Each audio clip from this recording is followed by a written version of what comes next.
რაც დავდივით, იმაზეც ვაკეთებ და იმაზე მოკლედ დროში. შეიძლება მართლაც ევროპაც გავავოცო. Поздравляю весь личный состав. კარგი მანევრია ძალიან. დიაპოვნებაში გადაცემდა. გამარჯობა. ეს არის ვაშა გადაცემის სპეციალური გამოშვება სპეციალური კითხვით. თენგიზ გოგოტიშვილთან ერთად.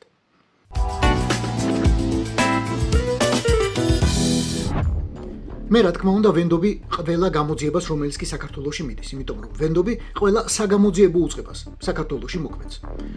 უსიტყვოდ ულაპარაკოთ ვენდობი შინაგან საქმეთა სამინისტროს და პირადად ბატონ გელა გეკას. უსიტყვოდ და ულაპარაკოთ ვენდობი სუს და პირადად ბატონ უფროსი ლეიტენანტ მამუკა დინარაძეს. იქამდე ვენდობოდი ბატონ ოხანაშვილს, იქამდე კიდევ ბატონ ლილუაშვილს ვენდობოდი. უსიტყვოდ და ულაპარაკოთ ვენდობი გენერალურ პროკურატურას.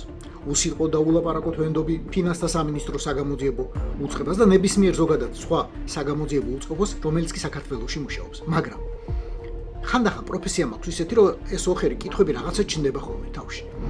და ახლა გამიჩნდა ერთი ეგეთი ოხერი კითხვა ბატონ თორნიკე რიჟვაძის საქმესთან დაკავშირებით. ყველას გვახსოვს და ვისაც არ ახსოვს, ახლა შევახსენებ, რომ ბატონ თორნიკე რიჟვაძე 2025 წლის 7 ივლისს ცეცხლნასროლი ჭრილობით შეიყვანეს საგარეჯოს ჯეო ჰოსპიტალში. ჭრილობა ქონდა მიყენებული ფილტვში და ის პირადად ჰოსპიტალში მიიყვანა ბატონმა ალექსი ახვლედიანმა, ვის სახლშიც მოხდა თვითმკვლელობის მცდელობა, როგორც შინაგან საქმეთა სამინისტრომ გვამცნო.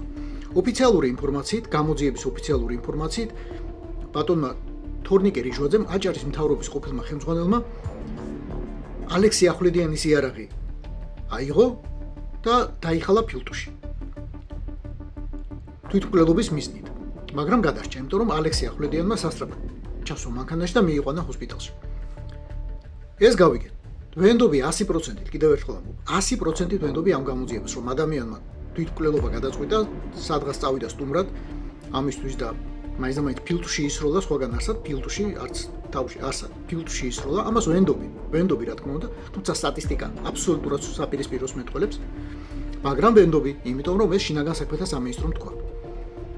ამდენი თვის განმავლობაში ივლისიდან დაწყებული.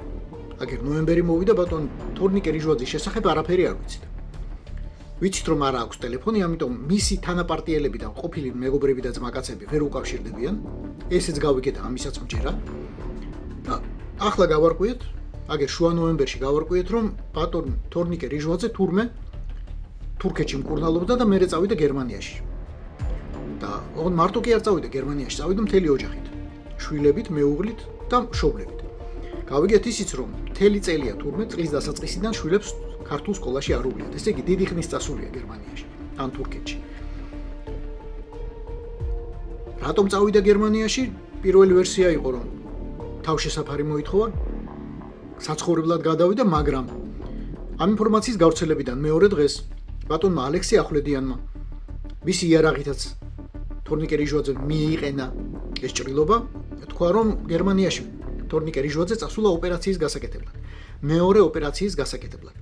იმიტომ რომ თურმე თვალი აქვს დაზიანებული, პირველი ოპერაცია გაიგეთა თურქეთში, მაგრამ არ გაამართლა, ვერ იმუშავა კარგად ამ ოპერაციამ და ახლა მეორე ოპერაციის გასაკეთებლად წავიდა გერმანიაში, იმიტომ რომ თითქმის ხედულობა აქვს დაკარგული ერთ თვალში. ახლა მე კითხვა მაქვს. მთელი იმ დობის საფუძველზე, რომელიც მაქვს ყველა გამოძიებასთან დაკავშირებით. კითხვა მაქვს. ადამიანმა, რომელმაც თვითმკვლელობა ფილტვში იარაღის როლით სცადა. ფილტვი არის აქედან აქამდე. ხო? აი აქამდე. როგორ დაიზიანა თვალი? რატომ აქვს თორნიკე რიჟვაძეს დაზიანებული თვალი, ისე რომ მეორე ოპერაცია დაჭირდა უკვე, მხედველობის აღსადგენა თუ არ ვიცი, არსებულის შესადარჩუნებლად. ადამიანმა, რომელმაც ტყვია ისროლა ფილტვში, როგორ დაიზიანა თვალი? ეს ერთი კითხვა მაქვს. შინაგან საქმეთა სამინისტროსთან, სუსთან, გენერალურ პროკურატურასთან, ბატონ ბორის ივანაშვილთან და ყველასთან ზოგადად ქართული ოცნების ყველა რიგით თუ არა რიგით წევრთან. აგვიხსენით ხალხო ქოცური ანატომიის სპეციფიკა და ძალიან მაგლიერები დაგრჩებით. მარად თქვენი თენგიზ გოგოტიშვილი. ვაშა გადაცემით.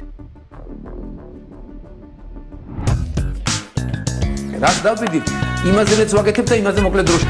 შეიძლება მართლაც ევროპაც გავავოცო. Поздравляю весь личный состав. კარგი მანევრია ძალიან.